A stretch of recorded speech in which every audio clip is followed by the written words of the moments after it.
this week to me is so fascinating. Like the results that we got from the homework this week are so interesting for me to see. A bunch of them I saved in here just because I want to gush over them a little bit because I thought you guys did an incredible job. This is an assignment that like I've actually never done and I think I'd be terrible at. This is a thing that I have a lot of trouble with in particular. And so watching a bunch of you just blow it out of the water was really fun for me.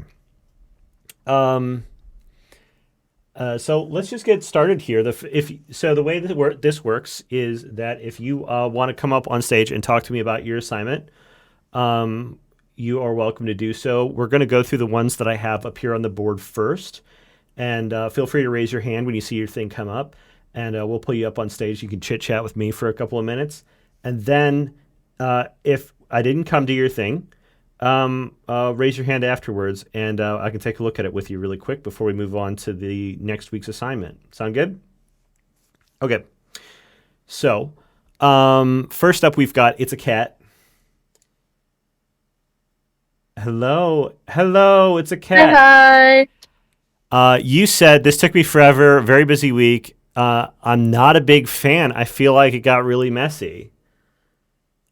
Yeah, so I this one part where I do really like where it's like the left arm, like the sleeve. Uh huh. I'm really happy about that. But like the proportions on the face and kind of like the highlighting on the arms, I felt got like a bit too chaotic because I wanted to have it be like more subtle lighting, but I don't Sure. know, got a little clashy. Well, yours is one of the ones where there was an attempt at fulfilling the strict limitation of the assignment, which was to keep it to three colors, but you could not pull away from doing some kind of shading, and so you went. I think on one of the you have one of the more shaded pieces out of the collection today. Um, and I think that to fulfill the total like obligation for the assignment, I would have liked to see less shading overall. The stuff you're talking about doesn't bother me so much. I I really like this piece. I mean, when I first saw it, I just thought it's got a great mood, great atmosphere. Like even though I wanted to challenge everybody to really like figure out their values through looking at this from like a super simplified value perspective. Like the way that you've created like this sense of atmosphere inside this piece makes it really cool. So my initial impression of it was like super strong. And you're right, there are some proportional issues, this and that, but like that's the sort of stuff that like tightens up when you're doing any kind of study. So it's the kind of thing where if you're dissatisfied with it on this study, like great, like be dissatisfied and then try to make sure that you get more reps of this sort of thing in the future so that you just get better at spotting those proportions. And I think that this is the kind of thing that if you were to like, I mean, you're doing these every week with us, and then if you were to like just poke away at it bit by bit, I have a feeling you're going to get way better at doing the things that you struggled with this week. So I don't have any big notes. I think that like it feels like the things you're disappointed in yourself with are the sort of things that like come naturally with mileage. So there's not like a huge insight here. I think it's just like I think it's a cool looking study. All right, thank you so Do you have much. any questions?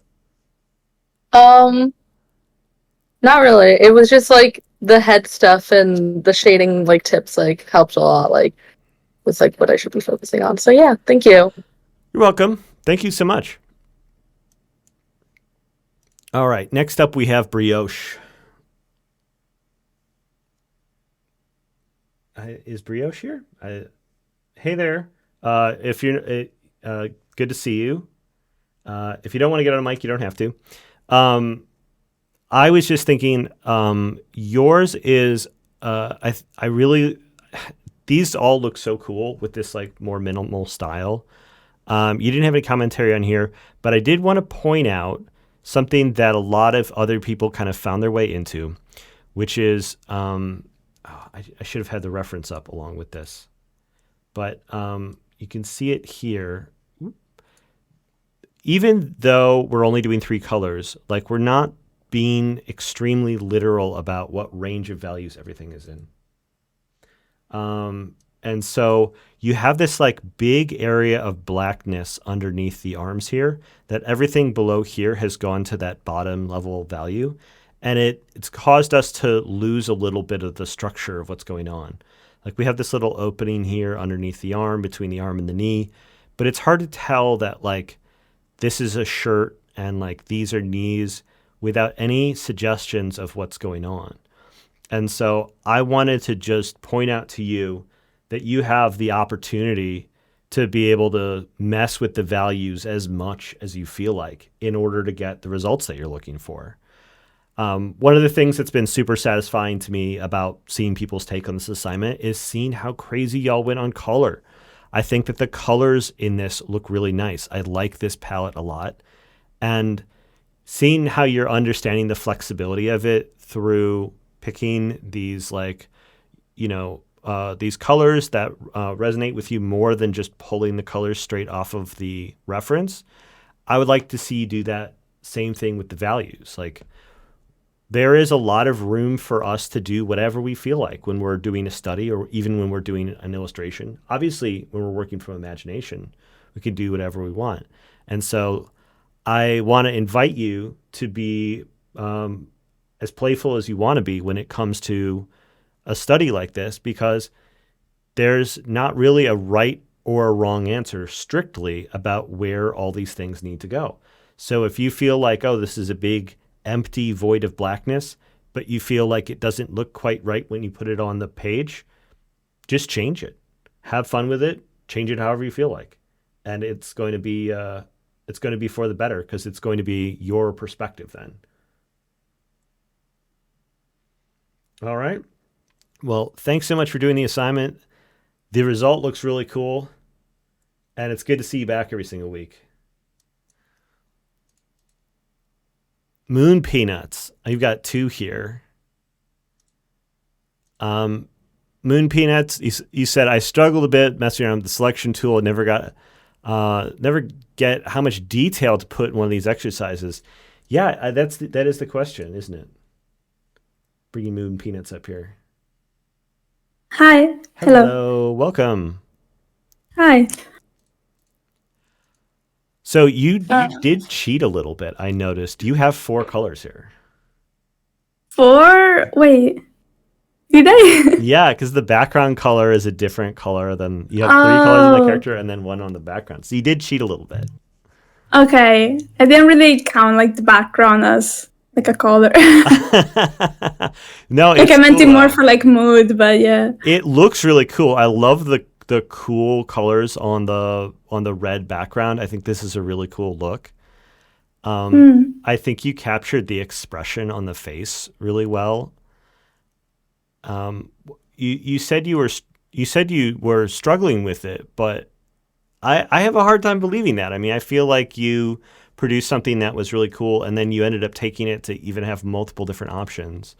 So it seems to me like you got a lot of really good work done, and then you ended up like putting an extra flair on it too. Yeah, thank you. I feel like I struggle a bit. Like, maybe I say I struggle more than I actually did, but I did have fun with it. It was just that I'm used to just do mindless work, so actually having to use my brain is a struggle for me. Like it's like the next step, like having to think about like what I'm drawing. But I'm glad for these exercises because of it. I think like maybe figuring out which values to use was like exactly like you said before. I felt like the middle of it was way too dark. Everything was like mudding together, but I also didn't want to add too many detail. And same with the hands, like the fingers in the background. I was scared that it wasn't very readable.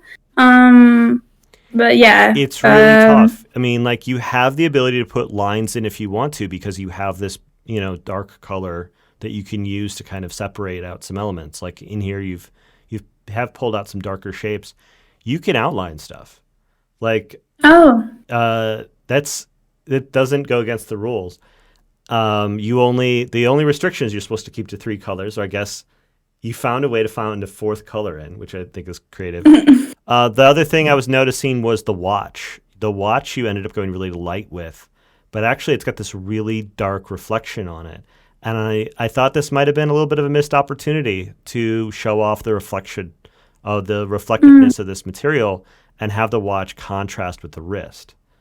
So I wanted to say, you've like found sort of creative outlets in this, but I think there was actually more for you to find because you also were keeping the like middle area like totally dark, and if that you could have stretched to find more values inside some of these areas, while other ones like you have like a really like a lot of contrast happening on the sleeve, even though it's not the most interesting part.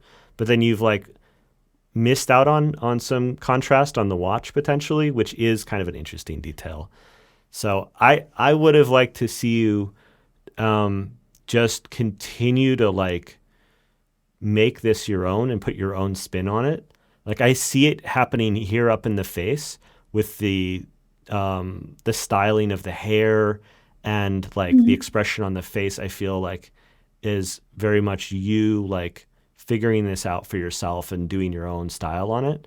And I wanted to encourage you to continue to like do more of that throughout the piece because it's if you were to spend another like double the amount of time you're working on it, I'm confident you would find your way there through experimenting. But I wanted to bring it to your attention. Do you have any questions for me? Okay.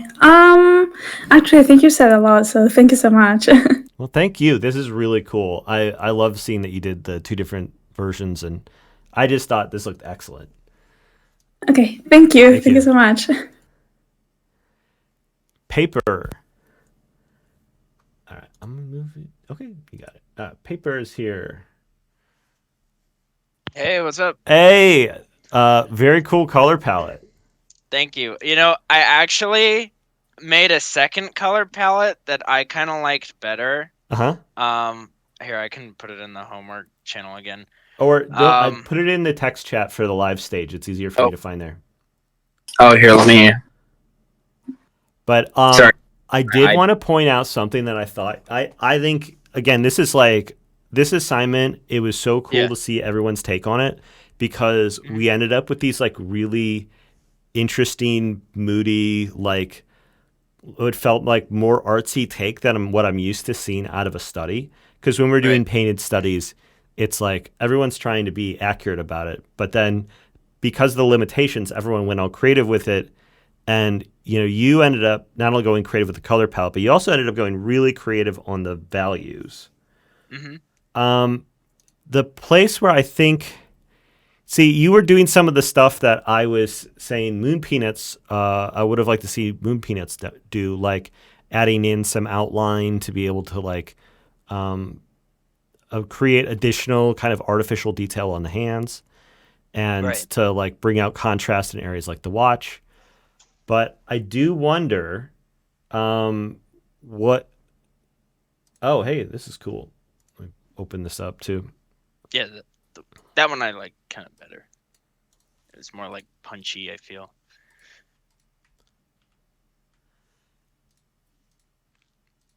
Yeah, as soon as it goes down to just a few colors, it seemed like everyone finally understood the idea that like the colors are like arbitrary, right?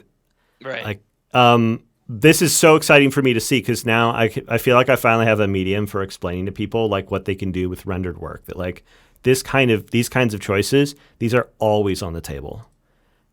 Yeah, like the values are very important. And yeah.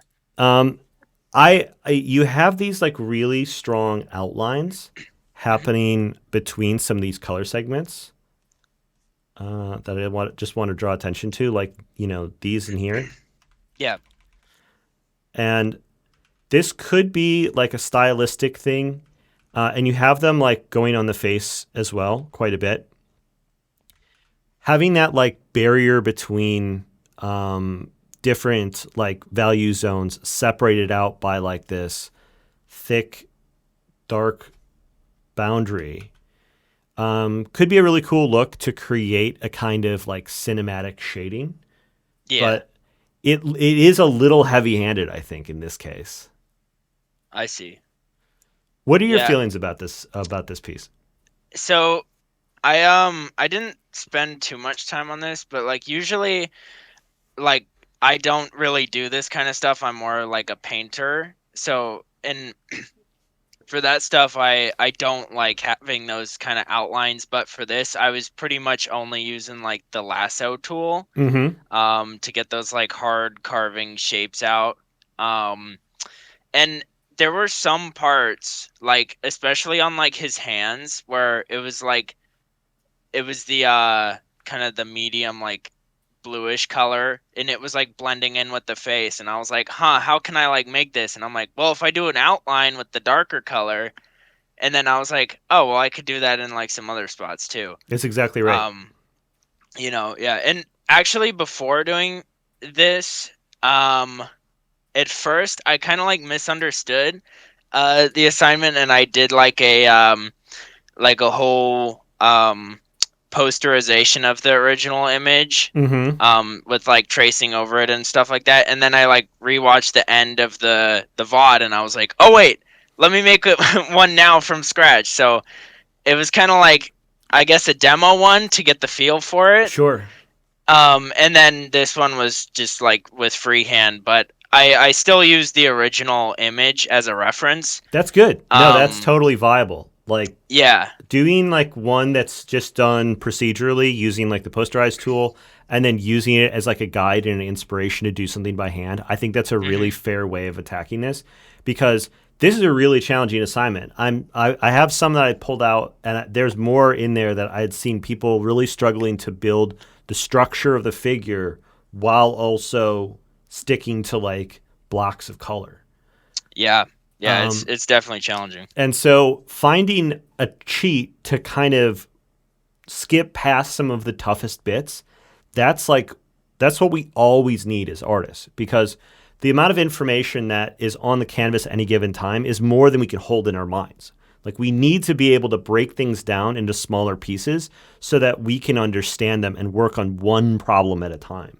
That's Right. always going to be true. It doesn't change as you level up as an artist. The thing that changes as you get more artistic experience is you learn to break things down smarter and break them down in ways that make more sense to you personally. And so like you still have the same brain. You still have the same level of bandwidth as like a 20-year veteran as you do in your first couple of weeks drawing. And like so like figuring out these kinds of cheats and end routes around problems is in a lot of cases the process of making art. Right. So I Yeah. would have to I want to highlight that as a win, as a definite win. Awesome. Well, Yeah. I feel like I've been getting better at like finding different things that helps me in my creative process, especially with the design course that you're doing right now. excellent. Yeah, it's helping for Excellent. sure. I'm happy to hear it. Yeah.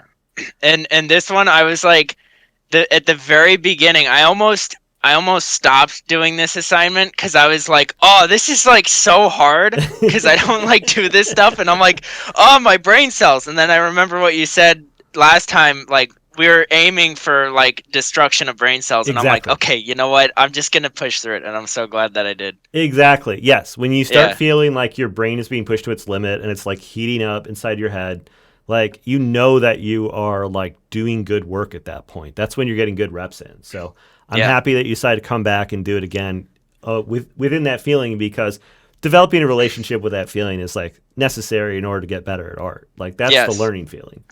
yeah, So absolutely, great. Fantastic job. awesome. Yeah, thank you. Thank you. All right. Next up, Delia. Holy shit. Delia, are you here? Yeah. Oh my God, Uh, Delia. Do you fucking unlocked like a core memory or something? What happened this week? what happened was I was missing my printmaking class from college, Oh my and I was God. like, We discovered something about you this week. You are really good at this. "Thank you." I, Yeah, yeah. I worked with you for weeks trying to figure out all the stuff that you're good at art to try to encourage you to do more, and this didn't come up. And now we've like learned through this side road that like this stuff makes perfect sense to you. Like everything I've encouraged people to do about like getting a little creative about the range of values and like using all the tools available to you and like, playing with the color and stuff like this. Like you did all of it. And also like I can just see how much fun you're having. Like I see all the love in the art and it's like glowing with love. It's overheating with love. And like the chat is freaking out because they're hyped for this. And it's just like it's one of those things like when you see that somebody is really enjoying something, like it's like crystallized in the work. It's in the pixels. You can feel it. And so I'm like, oh shit. Like that's the feeling we're going for here. More so than the technical skills. Like the technical skills are just like I guess like a vehicle to like get to be able to share those kinds of vibes. So I don't know. Like what do you do? What do we do with this knowledge? Yeah, that's a good question. I don't know. I guess when I was doing this, because again, I was thinking of the way you do this traditionally with printmaking, and it's like, well, you only got 3 colors. It's like, well, say no more. Like, there's so many like ways to just like use that to your advantage instead of feeling like it's a limitation. And traditionally, you could also like, use 3 colors but blend it to make like 6. Yeah, you're doing a lot with like half. You're doing like the dot pattern, like half tone, and then you've also got these ink shading methods that you're doing, and you're kind of layering them over the top of each other. Which I was saying, hey, I want to see less shading, but I don't feel like you really leaned on the shading here. No, I do have in one of those squares some of them without the halftones. So and they're like I just wanted a different, equally viable version. It doesn't feel like the halftone is like a thing that's necessary. Like you end up with multiple variations and then multiple colors across your preferred colors way, and then like 4 more really good colorways. Yeah, like, it was ending up kind of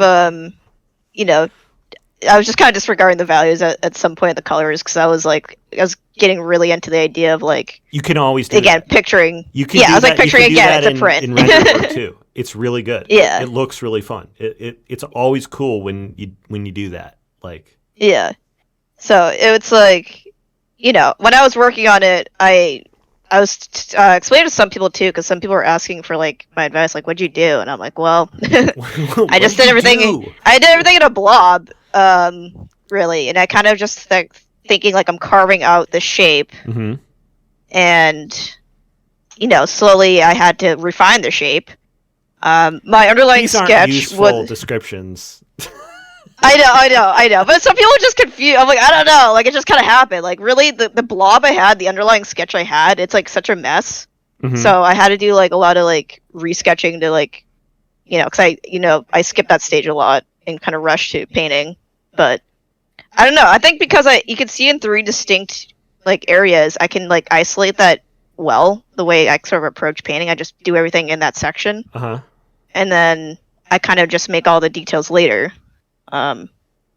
So this is not useful information. None of this is useful information verbally. But I don't know. I think some people want to know how I went from. That's the thing is, I am kind of nothing. curious how you went about this. But like, this is one of those things where it's like, visually to you, the visual language of it makes perfect sense, and then we see it and we're like, whoa, where's the magic coming from? And you're like, well, there's blobs, and then I went and I chopped them up. And like the words to describe the process like kind of fail to address like what is actually happening mentally for you, because you're doing complicated things that like make perfect sense to you visually, mentally, that like align along like mental pathways you've already built up over the years. And this is why I'm always trying to encourage people, like, make stuff that's easy. Figure out what's easy, because like what is easy and obvious for you is going to blow the pants off of somebody else. And it's not going to because you have like more brain cells or you have like some hidden process that no one else has heard about. Like you're like, oh, I just chopped up the blobs. Yeah. Whatever that means. I don't know. I guess I was just so much in the zone for this one. Like, I mean, I was kind of using this to procrastinate on stuff I should be doing. That's also a So, good sign. Okay. Well, so. good to know. I just wonder, like, hey, what does this say about other kinds of things you want to do in kind of a woodcut style, like, or printmaking style? Like, do you want to mess around and make stuff physically? Like, this is the sort of thing where if you were to actually go and make plates for the colors and like do like a screen printed version of it, it would look so cool. It looks so good. Oh yeah, no. I was thinking about like, man, I wish I had all the materials in school again because I would do that. Yeah. Um, But also, like, I wonder. I mean, I just threw a pretty good reference image at you, and you made like a genuine piece of art, right? So, like, is there something original you want to do, or maybe you pick out some stuff that you want to stylize or whatever? Like, if you wanted a side project to dig deeper on, I would say something that like aligns with your printmaking interest would be worth exploring because this is really cool, and yeah, everyone seems to be into it. yeah, Great. super. Awesome. Well, thanks so much for sharing this week. This is really cool to see. Yeah, I don't thank have any you. critiques. More just thoughts. Do you have any questions or comments before I let you go? No, I'm all set. Thank you. All right. Thank you. All right. Let me just keep going down the list here. Tristan. Is Tristan here? Tristan did. This is what I mean. Like, I felt like everybody's style was like coming through heavy this week. Hey, Tristan. Hi. Um, how was the work this week? How was the assignment? Well, I had a pretty big commission this week that I had to finish, and so I was like, I have like an hour. I can bang something out. I can do the homework. Oh, in an hour? Oh my god. Yeah, so I had a lot of fun with this actually, because I was just like, fuck it, like I'm It's just gonna very energetic. just put stuff on there until it's done, and I can send it in. So this was very cathartic for me actually. Great. Yeah, it feels like everything is like these energetic brushstrokes. Where it gets really blocky, like on the knee here, is some of my favorite parts, actually, where you've gone even simpler with it. I feel like you could have gotten, in some of these areas, just like down to two colors with this, the way that you've started to like get it all super geometric and just brushy and expressive is really cool. I think if you had more time with it, like if you were able to continue to like go back over some of these areas in this like simplified style, it would be super cool to see because you clearly have like a little bit of a you've got a vocabulary for inking that is showing off here that makes this kind of thing look really cool. Yeah, thank you. Yeah, because I started off with the black, and then I put the gray over it, and then it was kind of like with the white, it's like, oh, this is, I don't need it in that many places. Mm-hmm. And I did delete some of it because I found a lot of it distracting. Interesting. So you were headed in the same direction I'm sort of suggesting. Yeah, but yeah, if I had had more time, it would be a bit more refined. I think I overdid it on the face a little bit, but it was a good experience. It was a fun like learning experience.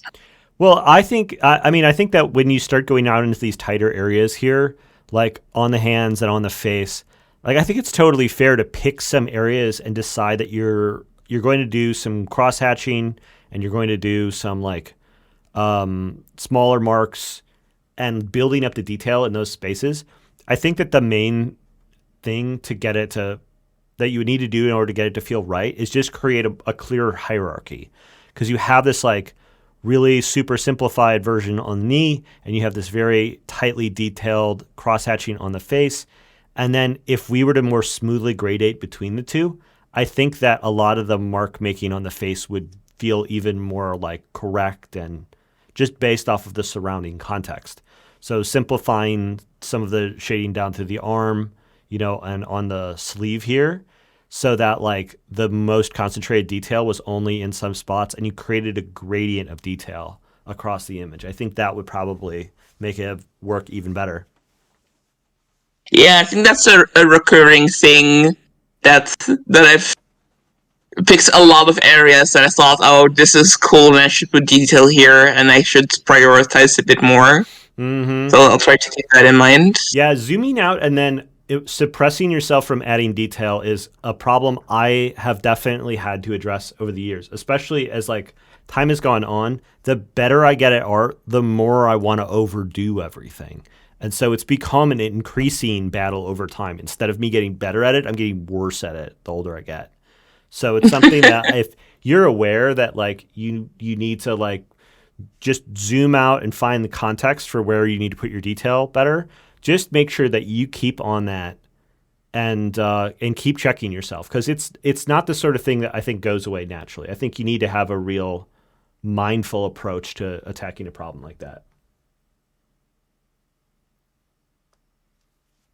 Yes. All right. Thank you. Thank you so much. Any questions before I let you go? Um. No, I don't think so. All right. Well, thank you for doing the assignment, and thanks for coming up on stage. All right. Bye. Bye bye. All right. There's another one. Amanda. Oh, yep, coming up. Amanda. Hello. Hey, how did you feel about the assignment this week? Oh, I had a lot of fun with it. Oh, I can tell. Like at first I was kind of like vectorizing everything, and then I'm like, I just want to make a bunch of lines. Uh-huh. Let's just go for it and see where this goes. And yeah, it was really fun. I can I can see the fun. I think we can all see the fun. I love the results that you got here. The chunky, brushy marks that you got in the shading, and it's not in like this. The hands are the hardest thing to draw, but like the parts that stand out to me are like along the arm where you've built in like the hatching to create like a little bit of shading by having these big hatch marks.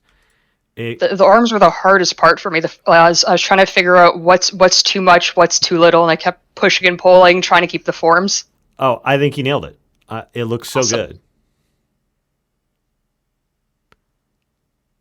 I don't know. I think I love this style. I love your there, look at this is there's bits in here where you're doing like shading where I'm not even noticing it because it seems so natural. Like here on the forehead, you have hatch marks that are running. Like the temptation is to want to just like there's these strands of hair, right? And so everything should run like this. And then you have these hatch marks that are running 90 degrees perpendicular, and they don't look like hair strands. They read as like lighting instead, which It's tricky to try to figure out how that feels, because at first it's like put a blob down, I'm like, no, that just feels like his hairline. So yeah. the different direction of the lines felt better.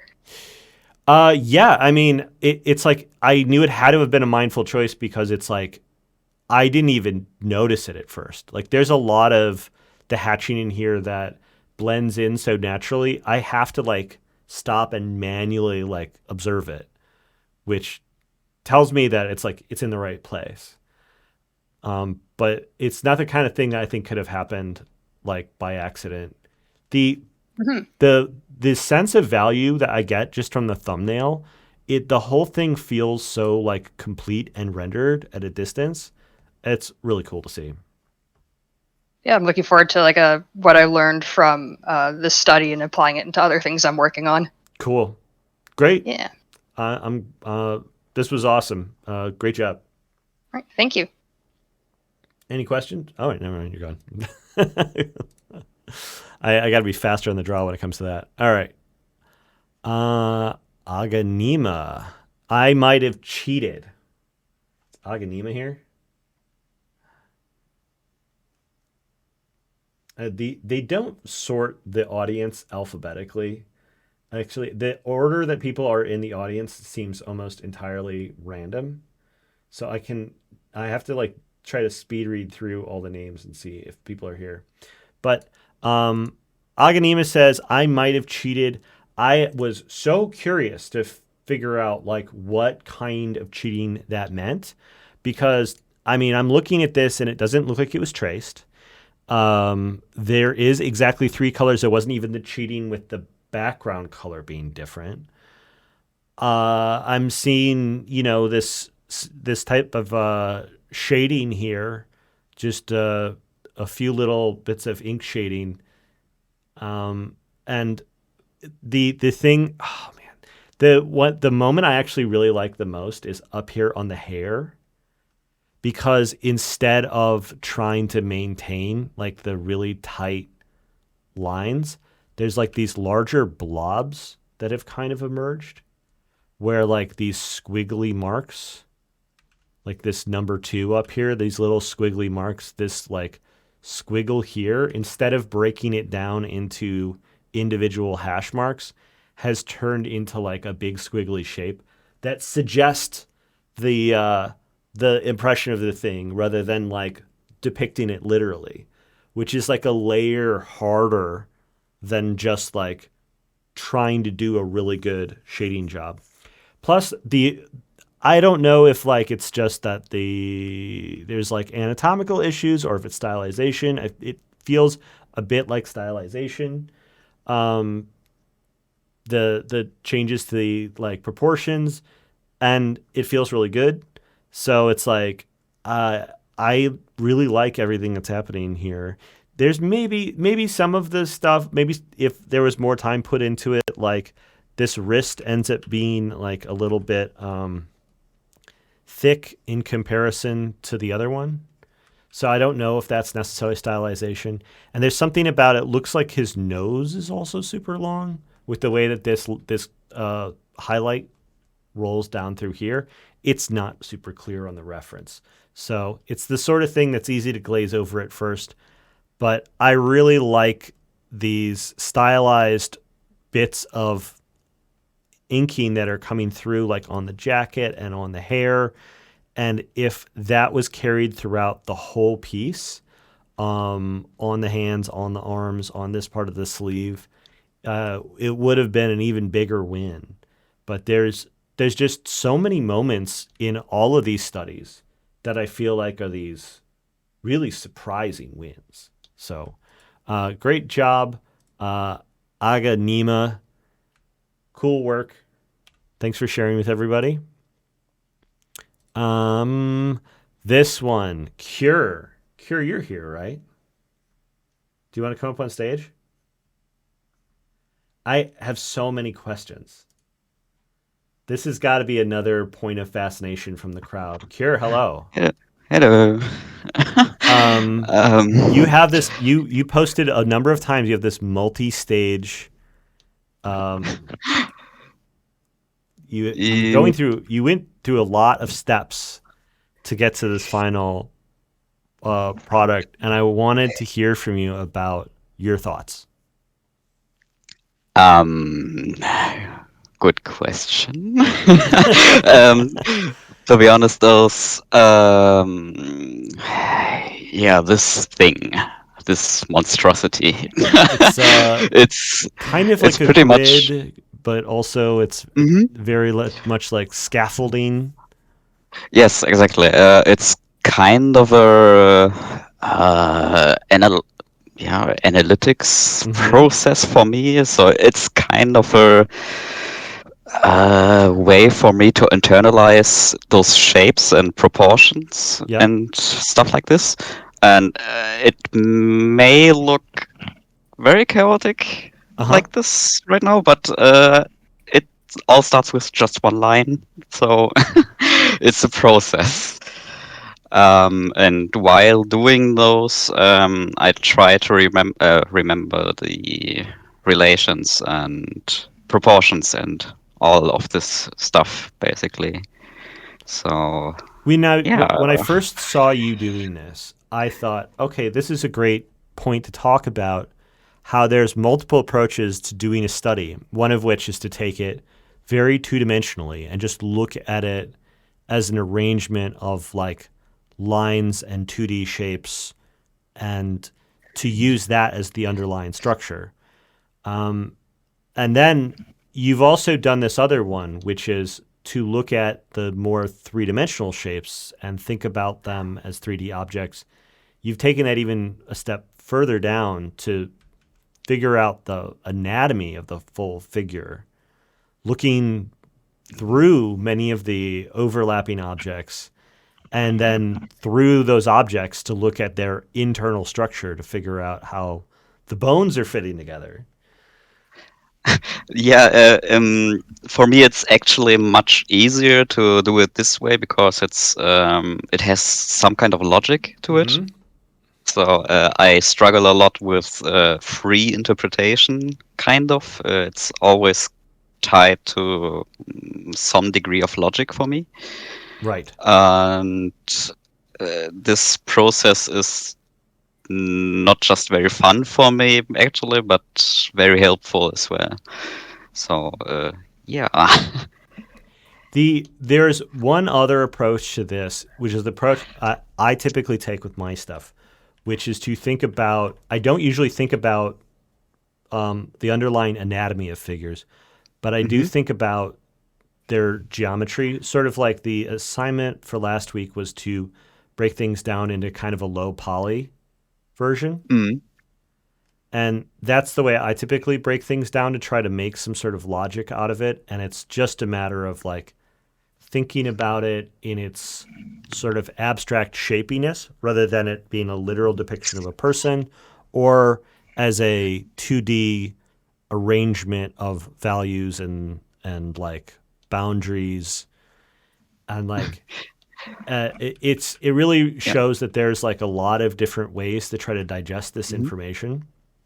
Yeah, I think basically the bottom line of those scribble thingies is kind of this approach, I suppose. And for me, it's always, how to say it, kind of ambiguous. So I'm really unsure what I've just did. So I'm usually just doing this whole anatomy thingy just to be sure. I suppose, just to be confident, I guess. Yeah, so I think it's just a personal boost, mental boost, or whatever. Yeah. I almost wish we had gotten just a fully skeletal version of this character because, like, you breaking down the anatomy and the anatomical structure behind the reference to me is my favorite, and I think like what's the most interesting part of it for me. So like, you know, the final study that you have, or the as far as you got with it, it's in a pretty good spot. It feels like it hasn't fully reached the potential of what you were aiming for here. It's it's a study. You've got a week to do it. So I'm curious about the full realization of your process. Yeah, I actually struggled a lot to reduce it to the essentials, basically. So the reduction is incredibly hard for me. So yeah, you've added more information instead of taking away information. Yeah, it's I can't describe it. Well, it's definitely revealed, like, you're thinking about this as super productive and super interesting, but it like the actual process of turning this into a series of like simplified colors, 3 colors for an image, feels like it's a bit of a blind spot for you still. So yeah, colors are very hard for me, and the whole process of just deciding which kind of maybe highlight or whatever is actually important. So the gauging of importance is very hard for me, and yeah, it's always difficult for me because I'm trying to deduct basically what is kind of important, what is not important, and yeah, that's also a reason why I'm starting with those skeletons and such, because I'm trying to find some kind of answer, I suppose. Well, let me say that the yeah. answer is whatever you want it to be. So if you Mhm. find that finding the internal structure of the whole figure is the thing that's important to you, you have a unique sense of importance that is creating something that no one else would have made. So I would say continue to chase this rather than simplifying it back down to this.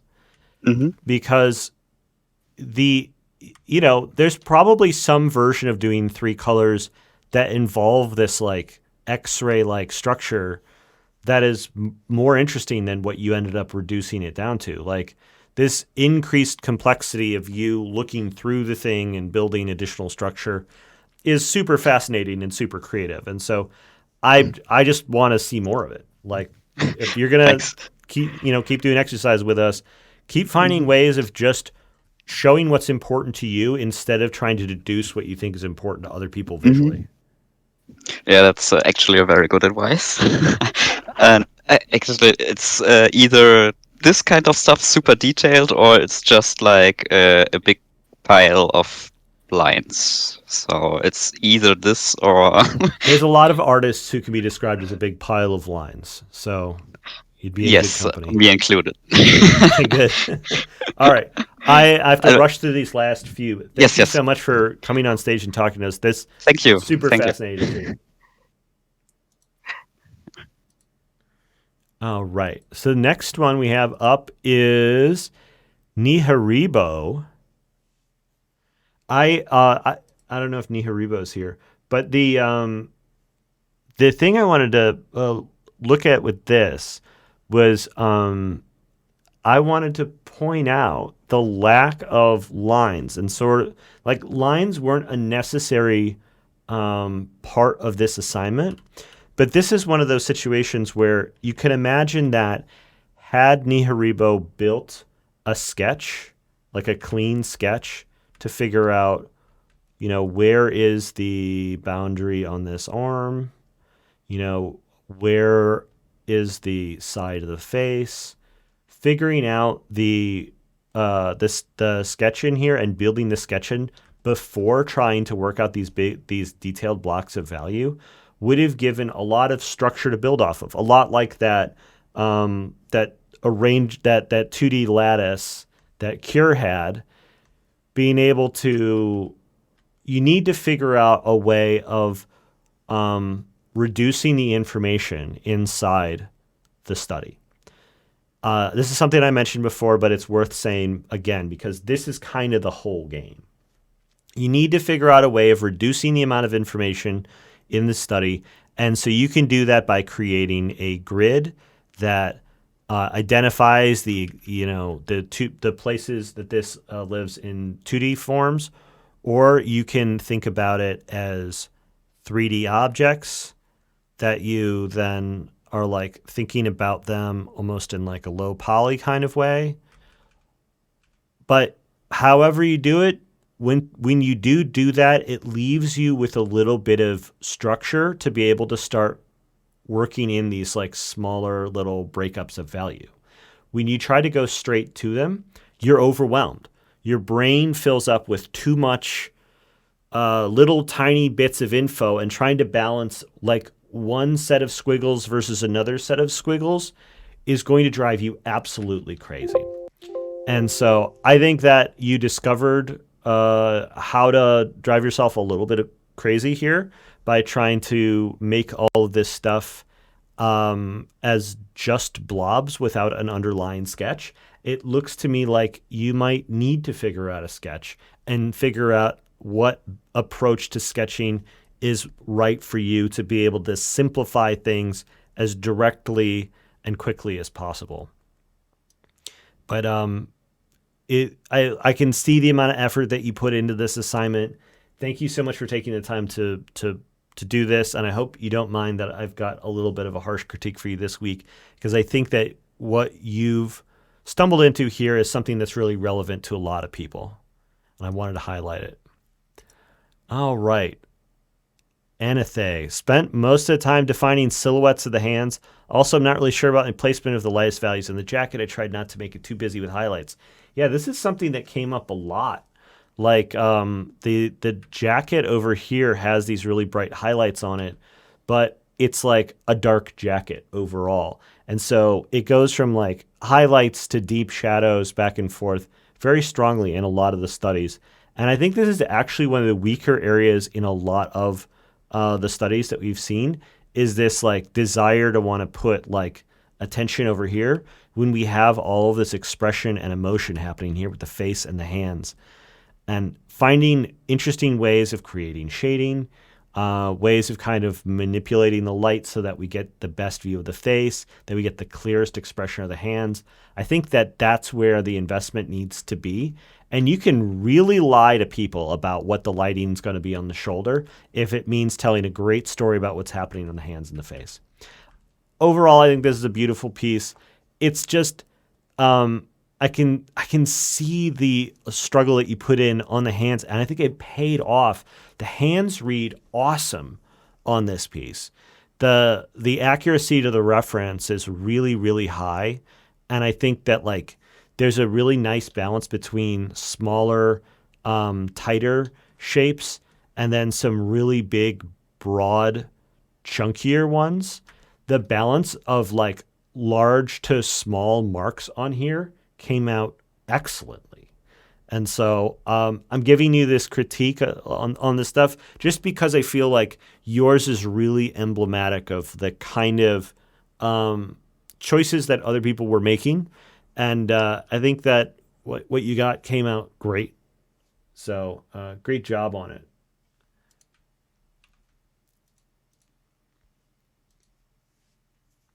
Nyantra's here, right? I think this is the most difficult hand pose I've drawn personally. Sorry about that. This is exactly what I'm talking about, trying to break things down and figure out the structure of them. I can see that you have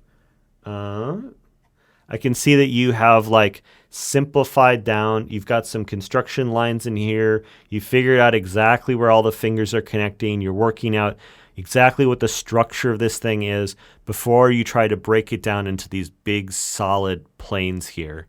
The balance of doing this sketch first against the values has paid out big dividends. It's exactly what I was talking about with the previous critiques.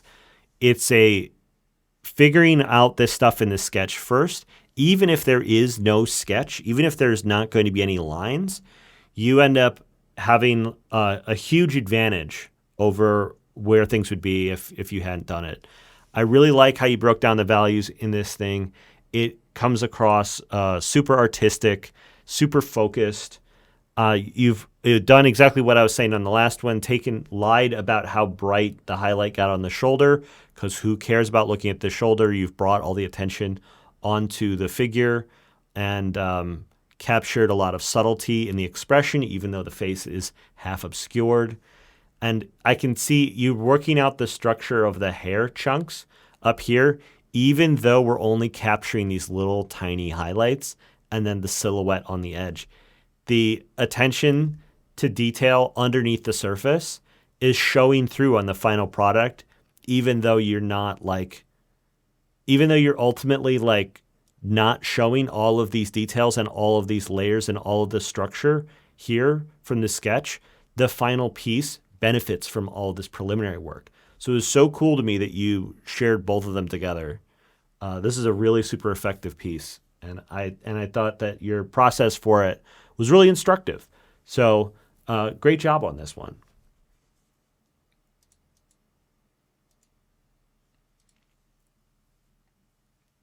And then the last up is Rick BW1. I saw you jumping up on stage a second ago. Do you want to pop up and say hi?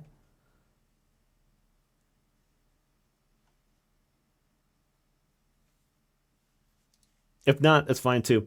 Anyways, I thought this one was really cool. Rick was the first one to finish the assignment this week. So first in, last out. I thought people all had this idea on like how they were going to break down 3 colors. And no one else came to this conclusion of doing a kind of expressive ink drawing over a 2-color image. So this is like, what if the image was just broken down into 2 colors and the third color was being used to create a kind of alternate composition that was coming over the top? And I thought that was such a creative approach to the overall assignment that I was like, I saw it, I was like, oh my God, am I gonna have to pull every single one of these in here? Because this is I didn't think anyone was gonna do this. It didn't occur to me. And now that you've done it, I'm like, I'm surprised no one stole it from you, because it's a really clever idea. And it's something that'd be interesting to try to execute on in other ways. This is it's an interesting style. It's an interesting approach. I would like to see the structure underneath, the two-tone version, be maybe a little bit more organized. So there's a little bit more contrast between the kind of organized values of the black and white version with the more chaotic, energetic ink approach to the highlight color. I also think that I would keep all of this energy and all this chaos and all the drips and all this kind of stuff, but I do wonder if there's a better balance of detail that could go into it. Something I'm sure that you were thinking about as you were working on it. I can see how you're going for some smaller marks and some hatching, combined with some larger, messier, thicker marks. Finding the perfect balance of that is a major part of the secret sauce of getting something like this to work. And I could see you trying to make choices. I think one of the things you can do to make it better is, if you're going to do a really quick treatment like this, do it on a separate layer and then try to do it 3 times, and then keep the one that you like the most. You don't need to show the ones that you tried and then didn't move forwards with. But it's a really, really super creative idea. But let's see. There's a question in the chat here. If somebody has a really quick question, wants to pop up on stage and ask it, you're welcome to. I can run over 5 minutes or whatever before I get on the assignment. Alejandro, how's it going? Yeah, it's going well. I think I just realized what you said at the end of that sentence. I was going to ask, what's the assignment? But never mind. You're about to go over there. Of course I'm going to say the assignment. Yeah. All right. All right. I'm going to bring Fuzzy up. Hey, Fuzzy, how's it going?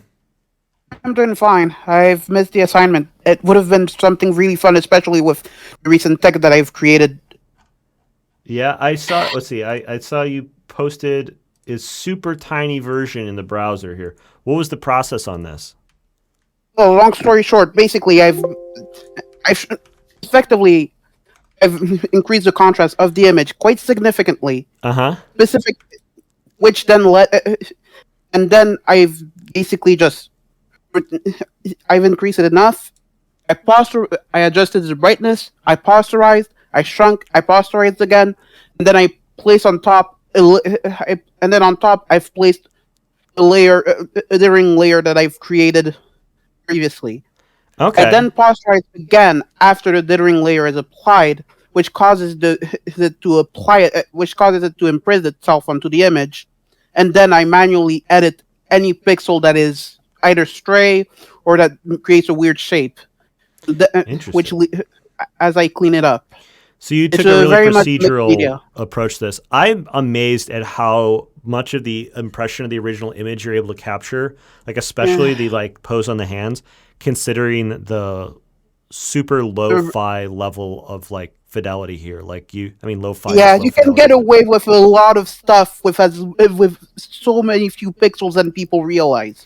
That's really cool. You're the only person who tried to do this in genuine pixel art style. I was wondering, why is the resolution so low? But it's a feature and not a bug. It's very cool. Yeah, my specialty is very much pixel art. I physically cannot really hold a pencil for more than a few minutes at once. Well, it's a cool approach. Very. Thanks for sharing. I don't really have any crits of it. I think it's a a cool technique, and I like the results. It would be cool to see. I wonder if anybody else wants to try to do any of these in pixel art. The assignment this week is not going to be doable in pixel art, unfortunately. Who knows? Who knows? All right, man. Thanks for coming up and sharing. Yeah, of course.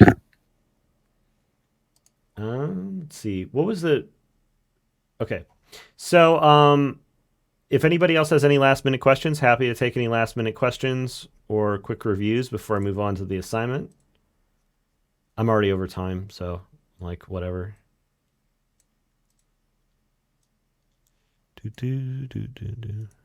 Oh, huh. Okay. So, I was going to post this in the chat. Let me just make sure that it actually will post in the chat correctly. So here's the image for this next week.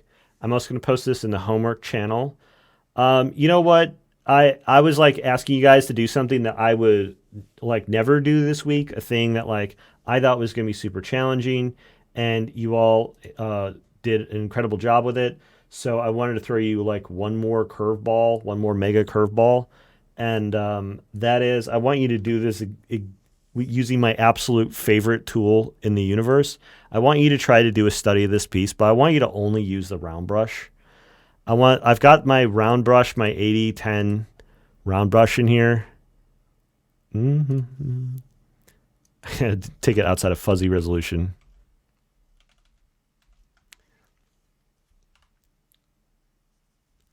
And I've seen a lot of people like trying to go all the way, you know, with detail, trying to use textured brushes, using a lot of techniques.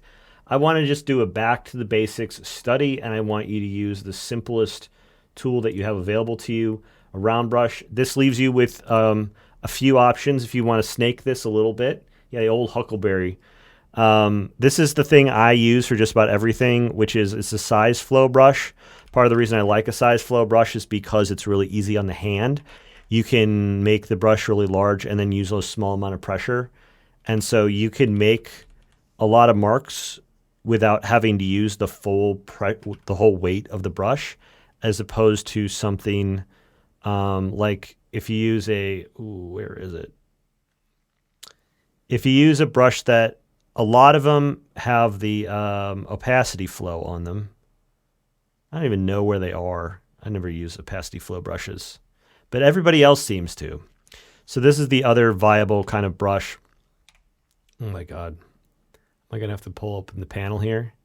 Shape dynamics. Is it what? Under color dynamics? Opacity jitter? It's under shape dynamics transfer. There it is. Opacity jitter. Pen pressure. So this is the brush I think most of you guys are familiar with. If you're really familiar with this, go ahead and challenge yourself to use my size flow brush instead to see how it works for you. I have had some people convert permanently over to this, especially people who have chronic hand issues. They find that switching this over ends up being like a bit of a lifesaver for them. It mimics the behavior of a real round brush. Museri is asking to be on stage. Hey, Museri, how's it going? I am good. How are you? Did you have a question about the assignment? Yes, about the assignment. So I use Clip Studio Paint Debut, which does not allow importing Photoshop brushes, and I only have the round mixing brush. So I was wondering if that would be considered cheating. What program are you using? Clip Studio Paint Debut. Oh, Clip Studio Paint should have one that is around. You don't need to import this brush in specific. The main point is it's only got a couple of things going on with it. Yeah, exactly. I was just wondering because it's also a hard round brush, but it's not the exact same. It's like the Photoshop default brush, and it automatically does mixing. So I was wondering. Yeah, I can do a little mixing. The CSP brush engine is really great, and the main thing is round brush, preferably one with the size dynamics on. To just treat it like it is like oil paint or acrylic paint, and a nice opaque paint using a real round brush. Nothing that leans on anything super fancy when it comes to Photoshop or CSP brushes. It does. I think there's a way to turn the blending down a little bit, but I think the little bit of blending that CSP does is actually pretty elegant, and I think that that's just fine. That's in the spirit of the assignment. Mm-hmm. Okay, thank you. Oh, thank you. That's a good question. So yeah, I want to use really, really basic tools for this, and the one thing I do want you to have permission to use is you are able to use blending modes. So if you're going to render this in black and white and then want to colorize it, instead of trying to like glaze color over the top using like one of these horrible normal modes where you're going to create really muddy results, this is unacceptable as far as color blending is concerned. So if you wanted to use something like hard light or multiply in order to add colors, to be able to do color glazing, feel free to use blending modes. I just want you to use really, really simple brushes, nice, simple round brushes. And yeah, you don't need to import anything. Just the dynamics here are, it's just a round brush, hard edge, and then the shape dynamics are set to the pen pressure. I don't do anything else. The only thing I'm doing different is I'm turning down the flow so that it's got a little bit of a scrub to it. So you can see how the edges of my brush get faded out on the edges on the terminal of the stroke. Terminal of the stroke ends up softer than the parallel edges on it. That helps me with blending without having to soften the edge of the brush and without having to use any kind of explicit blending tools. Can we use a different study but use the round brush? Yeah, go ahead. It is way easier for us to all kind of compare notes at the end of the week when we're all using the same study. But if you wanted to use a different study, you're welcome to. I chose this one because it's another figurative piece. We've been doing a lot of that. But there is a nice balance of like large flat areas and like some tighter bits of detail, a few different color zones. And, it's got a nice mixture of possible like blendings that you can do. You can keep some stuff flat, some stuff more rendered. You can get in there and really like work on some of your refined rendering skills while other areas can remain larger and more graphic. It's the kind of thing that I find that when you do a painted study of it, it actually brings out a lot of character. So that's why I chose this image. Let's see, did I upload it in the Homework Pete channel? I did. I'm going to pin this. And then with that, I think we're done for this week. Any more questions from the chat? Otherwise, I'm going to let you all go. You all be free to go make art for the rest of the week. Alejandro, you're coming back. Alejandro. Yo, what's up? What's the goal for this study? Actually, the goal for the study is to do a study using the round brush. Back to basics week. All right, for sure. All right. Some of these weeks I'm going to challenge you guys to do really tough stuff, and sometimes we just need to like circle back to the basics again. I know everyone's always trying to do this rendered style or whatever. So cool seeing everyone do flat shading this week. Oh, yeah. Now it's just like hard left turn again. That's exactly why. Because I'm gonna be experimenting a little bit with this one. So all right, yeah, and feel free to experiment with anything else. Experiment with the color. Experiment with the style. Just use a round brush. Yeah, I already do that, so it works. All right, great. It's a cat. Welcome to the stage. Hi, very quick question. Someone asked this earlier, and I thought it was a good question, but are we allowed to adjust opacity, or are we just using the hard brush and like selecting use colors? Opacity for sure. Okay, thank you. All right, that's all. Thank you so much. No, it's not like a challenge run for like trying to use a brush in a weird way. I just want it to be a back to basics. Like round brush is the simplest, most basic brush, and I just want it to be about like fundamentals, going in and doing digital painting, some digital painting, Alrighty, thank you so much. Have a good night. Thank you. All right, thanks everyone for joining me. I'll be back again next week. Keep an eye out on the schedule for the exact timing. And go ahead and post in the homework channel. I'm going to relink that over here. If I saw some people linking it earlier. I need to figure out how to do that. The end of this VOD's going to be boring. Welcome to Tune Out. Homework, Pete. There you go. Dustin's got it. I've got it. That's where you post the homework. If you want me to take a look at it next week, I'd love to. In the meantime, be good. I'll see you guys around. Goodbye.